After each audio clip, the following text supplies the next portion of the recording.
Well, I was going to say, this is the second biplane we've now seen. Obviously now this is one of the ultralight ones we've now seen this time apparently. This is one of the ultralight ones that we now see this time apparently. So as you can see, that was Ikarus C-42 Piston, that was this time. This time it was Ikarus C-42 Piston, we've just seen that time. And the registration is G-CLYA, that is, just now seen. So the registration, as you can see, is G-CLYA, we've seen that time. As you can see, this is the one that came out from Pample Airfield. If I can take a look. But just you can see from here, this is where he climbed up at apparently, but to start with he was about 50,000 feet from here. And he climbed up just about 2,000 feet from here anyway.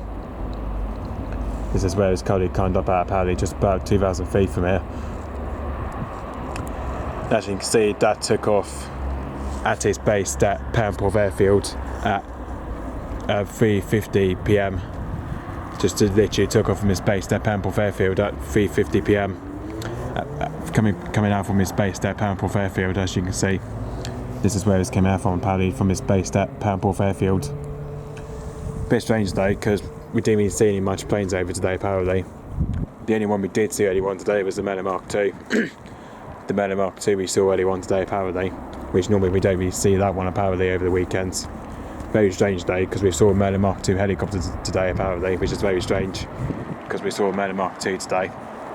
So yeah, very strange day, because we saw a Mellor Mark II from Cold Rose earlier on today, which that did a low pass earlier on, which that came in very low pass earlier on, because that's what it did earlier on, it came in for a low pass earlier on. So yeah, so now this time we've just seen a third aircraft, which is this is the C-42 Ikarus Piston, that was. And the registration G-CLYA, that is this time, which hopefully should be heading back to Pample Airfield very soon, hopefully. Okay, so yeah, thanks for watching, bye bye.